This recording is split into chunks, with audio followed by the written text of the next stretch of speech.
The normal or physiological way of breathing is through your nose. Breathing through the nose permits to purify the air by the structures inside the nasal cavity.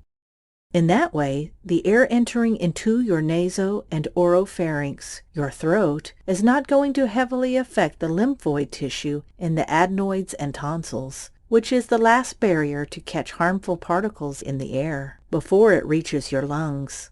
Besides clearing the air from harmful particles, nasal breathing stimulates the production of gases and substances in the nose, which are going to facilitate the entrance of the air in the lungs and prevent infection in your respiratory system. Mouth breathing allows the air to pass directly into your throat, where the adenoids and tonsils are located.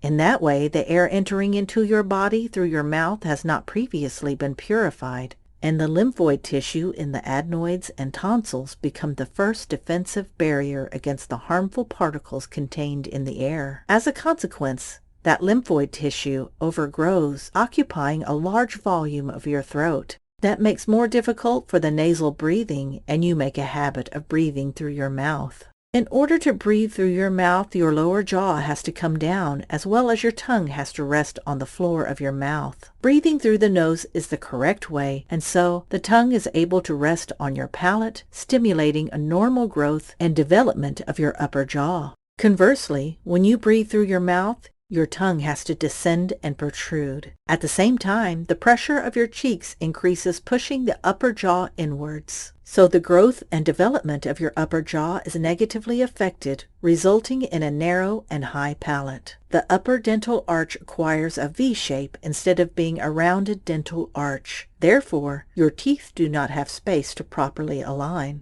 This also produces an incorrect swallowing function. Every time you swallow, between 1,600 to 2,400 times per day, the tongue positions low, staying away from your palate. That forces the tip of your tongue to position between your upper and lower front teeth. That pushes your front teeth to show out of your mouth, and your tongue resting on the floor of your mouth, with the tip of the tongue between your front teeth. That is called an open bite, as your upper and lower front teeth do not touch when you close your mouth. All those dysfunctions, mouth breathing, incorrect tongue posture, open mouth, and incorrect swallowing are going to continue affecting the growth and development of your upper and lower jaws. And as a consequence, there is less room for your teeth and they become crooked. Remember, the nose is for breathing and the mouth is for eating. Breathing through your nose and keeping your mouth closed with your lips together is going to help your upper and lower jaws to grow and develop better. But more importantly,